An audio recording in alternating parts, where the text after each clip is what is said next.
বিসমিল্লাহির রহমানির রহিম। প্রিয় দর্শক, আজ আমরা শুনব এমন একজন মানুষের গল্প যার নাম শুনলে আজও অন্যায় থমকে দাঁড়ায় আর ইনসাফ মাথা নত করে। তিনি ছিলেন এমন এক শাসক যিনি রাজপ্রাসাদে থাকেননি, কিন্তু কোটি মানুষের হৃদয়ে রাজত্ব করেছেন। তিনি ছিলেন আমিরুল মুকমিনিন, ইনসাফের খলিফা হজরত ওমর ইবনে খাত্তাব রাদিয়াল্লাহু আনহু। আজকের এই গল্পে আমরা জানব তার জন্ম, তার পরিবর্তন, তার শাসন এবং তার রেখে যাওয়া চিরন্তন শিক্ষা। হজরত ওমর রাদিয়াল্লাহু আনহু জন্মগ্রহণ করেন মক্কার কুরাইশ গোত্রে। সে সময়ের সমাজ ছিল কঠোর, নিষ্ঠুর ও বৈষম্যে ভরা। তিনি ছিলেন শক্তিশালী, সাহসী ও দৃঢ়চেতা। কুস্তি, ঘোড়াসওয়ারি, যুদ্ধ সবেতেই পারদর্শী। কিন্তু এই শক্ত মানুষটি একসময় ছিলেন ইসলামের কঠোর বিরোধী। তিনি মনে করতেন ইসলাম আরব সমাজের ঐতিহ্য ধ্বংস করবে। তিনি মুসলমানদের ওপর নির্যাতন করেছেন এবং একদিন সিদ্ধান্ত নিলেন আজই মোহাম্মদ সাল্লাল্লাহু আলাইহি ওয়াসাল্লামকে হত্যা করবেন। তলোয়ার হাতে নিয়ে বেরিয়ে পড়লেন। পথে তিনি জানতে পারলেন তার নিজে বোন ও ভগ্নিপতি ইসলাম গ্রহণ করেছেন। রাগে ফেটে পড়লেন তিনি। বোনের ঘরে ঢুকে কোরআনের তেলাওয়াত শুনলেন, সূরা তহার আয়াত। কথাগুলো যেন তার হৃদয়ের গভীরে আঘাত করল। তিনি কোরআনের পৃষ্ঠা হাতে নিলেন, পড়লেন আর চোখ দিয়ে অশ্রু ঝরতে লাগল। তিনি বললেন, এ কত সুন্দর কথা! এই কোরআনই তার জীবন বদলে দিল। তিনি সোজা গেলেন রাসূল সাল্লাল্লাহু আলাইহি ওয়াসাল্লামের কাছে এবং ইসলাম গ্রহণ করলেন। সেদিন ইসলাম পেল এক অদম্য শক্তি। হজরত ওমর রাদিয়াল্লাহু আনহু ইসলাম গ্রহণ করার পর মুসলমানরা প্রকাশ্যে কাবায় নামাজ পড়তে শুরু করল। তিনি সত্য ও মিথ্যার মাঝে স্পষ্ট রেখা টানতেন।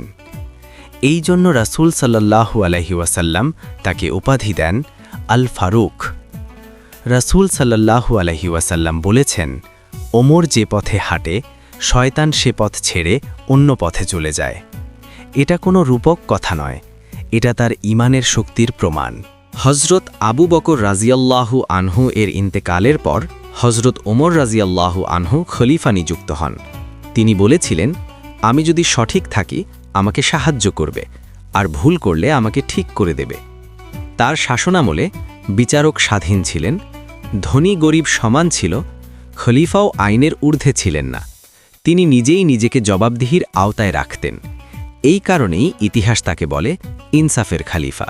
রাতের বেলা যখন সবাই ঘুমাত, তিনি ছদ্মবেশে বের হতেন।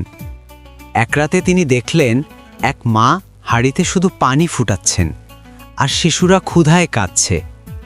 মা বললেন, ওমর আমাদের খবর রাখে না। খলিফা চুপচাপ চলে গেলেন। নিজ কাঁধে খাদ্যের বস্তা তুলে আনলেন, নিজ হাতে রান্না করলেন, শিশুদের খাওয়ালেন। তিনি বললেন, কিয়ামতের দিন আমি যেন জবাব দিতে পারি। একবার এক ইহুদির সঙ্গে খলিফার মামলা হলো। বিচারক প্রমাণ চাইলেন। খলিফার কাছে প্রমাণ ছিল না। রায় গেল ইহুদির পক্ষে। হজরত ওমররা মাথা নত করে রায় মেনে নিলেন। এই বিচার দেখে ইহুদি বলল, এমন ন্যায় বিচার শুধু সত্য ধর্মেই সম্ভব। সে ইসলাম গ্রহণ করল। ফজরের নামাজের সময় তিনি আক্রমণের শিকার হন। মৃত্যুর আগে তিনি চিন্তা করলেন উম্মার ভবিষ্যৎ নিয়ে। তিনি শহীদ হলেন, কিন্তু রেখে গেলেন এক চিরন্তন আদর্শ: ইনসাফ, দায়িত্ব এবং আল্লাহভীতি। হে আল্লাহ, আমাদের অন্তরকে নরম করে দাও, আমাদের চরিত্রকে সোজা করে দাও, আমাদেরকে ইনসাফ করতে শেখাও, নিজের ভুল স্বীকার করার তৌফিক দাও। হজরত ওমর রাদিয়াল্লাহু আনহুর মতো দায়িত্বশীল, সত্যবাদী ও আল্লাহভীরু মানুষ হিসেবে আমাদের জীবন গড়ে তোলার তৌফিক দাও। আমিন। প্রিয় দর্শক, এই ভিডিওটি যদি আপনার হৃদয় ছুঁয়ে যায় তাহলে একটি লাইক দিয়ে আমাদের উৎসাহ দিন। ইনসাফ ও ইতিহাসের এমন গল্প পেতে চ্যানেলটি সাবস্ক্রাইব করতে ভুলবেন না। আল্লাহ হাফেজ।